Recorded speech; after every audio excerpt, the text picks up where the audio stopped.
자, 숨진 손정민 씨가 마지막으로 목격됐을 무렵 그 한강 주변 그 CCTV에 포착된 남성 3명이 뭔가 이번 사건과 관련이 있느냐 없느냐 지금 나오고 있네요. 그런 얘기가 있었죠. 네, 맞습니다. 저게 이제 반포 한강공원의 한 편의점 옆에 있는 자전거 대여소에 설치된 CCTV에서 촬영된 영상입니다. 저게 이제 확산이 되면서 논란이 일었습니다. 보면은 저기 남성 3명이 저게 막 빠르게 뛰어가는 듯한 그러네요. 모습이 보입니다. 그래서 저게 한 이제 저 글에 대해서 이제 한 네티즌이 확실한 건 아닌데 자전거를 타고 가다가 본 것 같다. 어떤 일이긴 다른 일에인가 시베이를 붙어서 언성을 높이고 싸우고 있었고 이번 사건과 좀 연관이 있는 것 같다. 이런 취지의 이제 글을 남겼습니다. 그래서 이제 경찰이 저 CCTV에 포착된 3명을 불러서 조사를 했습니다. 근데 알고 보니까 저 3명은 고등학생 1명과 중학생 2명이었는데 그 시간대에 이제 한강공원에 뛴 건 맞지만 손정민 씨라든지 그 관련된 사건은 연관이 없는 것으로 이제 경찰이 파악을 하고 있습니다. 그래서 서로 장난치고 달려가면서 쫓고 이런 분위기였지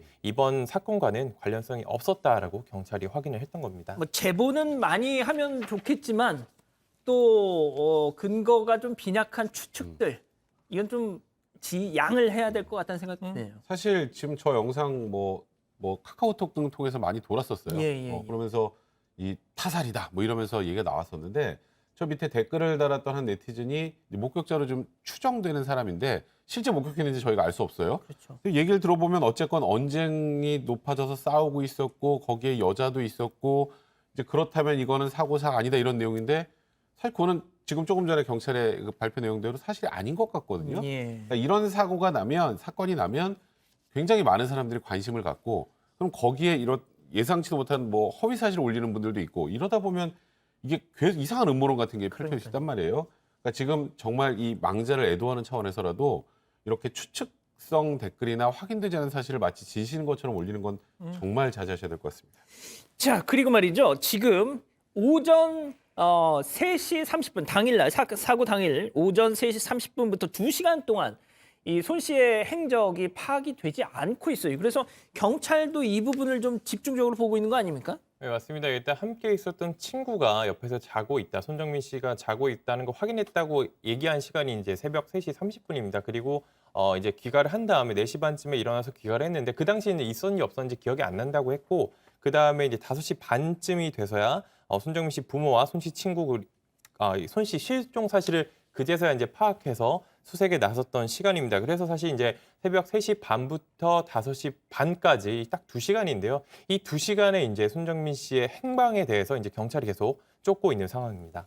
자, 그리고 말이죠. 오늘 숨진 이 손 씨 아버지가 한 방송과 인터뷰를 통해서 이거 좀 의문스럽다라는 점을 말씀하셨잖아요. 그렇습니다. 라디오 인터뷰였는데요. 꼭 알고 싶으니까 이렇게 말씀하신 것 같습니다. 의문점이 한 크게 2가지 정도 남았다고 했습니다. 첫째로는 같이 있었던 친구가 이렇게 자신의 가족에게, 그러니까 손정민 씨의 가족에게는 알리지 않았다는 사실, 그 당시 2시간 동안의 행적이 밝혀지지 않았는데 미리 알려줬으면 어땠을까라는 의문점이 있었다고 말했고, 그리고 또 한 가지는 자신의 아들을 깨우지 않았던 것 외에도 당일날 신었던 신발을 그대로 버렸다는 점, 이렇게 크게 2가지를 들었습니다. 이것이 뭐 어떤 범죄 혐의라거나 이런 걸 단정짓는 것이 아니라 아들이 그러니까 마지막 행적이 어땠는지를 알고 싶다는 취지에서 말씀하신 겁니다. 그래서 현재까지 어떤 억측이나 주장을 해서는 곤란하고요. 다만 이런 내용은 있습니다.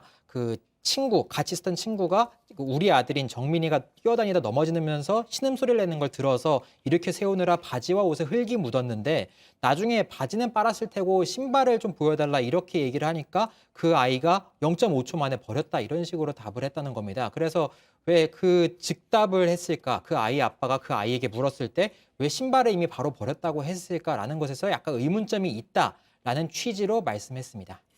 자, 신발. 승희 의원님 좀 어떻습니까? 이 아버님의 이 의구심 어떻게 좀 아들을 잃은 아버지의 입장에서는 충분히 의심이 갈 수 있는 부분인 거죠. 사실 그런 부분이 없었더라면 훨씬 더 좋은 건데 아까 기자님 말씀 주셨다시피 이게 객관적 범죄 사실과 직접 연관되는 건 아니라서 그 부분에 대해서는 저희들이 차차 좀 살펴보도록 하고 지금 수사에서 가장 중요한 건 2가지인 것 같아요. 지금 15일 후에 부검이 나오면 그 부검의 결과를 통해서 사망 시점이 조금 더 구체화될 수 있을 것이라고 저는 확신합니다. 그러면 지금은 3시 30분부터 그 4시 30분 그 사이의 어떤 문제인 건데 조금 더 구체적인 시각이 나오면 그 시각을 중심으로 더 수사가 집중될 수 있는데 문제는 이게 15일 정도 지나면 주위에 있는 CCTV의 용량들이 다 이제 어느 정도가 되기 때문에 다 사라질 수가 있으니까요. 지금 사건은 사고사인지 자연사인지를 다 열어놓고 확인을 해야 된다면 결론적으로 거기에 관련된 여러 가지 증거들이 일실산일 멸실되기 전에 증거를 최대한 수집하는 수사를 해야 되지 않을까라는 생각을 합니다. 자, 알겠습니다. 뭐 그 CCTV 한강변에 CCTV가 136대밖에 없다. 한강공원에 뭐 이런 또 문제가 지금 새롭게 이번 사고를 통해서 불거지고 있죠. 그래서 많은 분들이 정말 CCTV가 그렇게 태부족한 곳에서 혼자 뛰어다녔던 걸 생각하니 조깅을 했던 걸 생각하니 정말 무서웠다. 뭐 이런 또 반응도 보여주고 계십니다. 자, 오늘 인물 이렇게 정리하고요.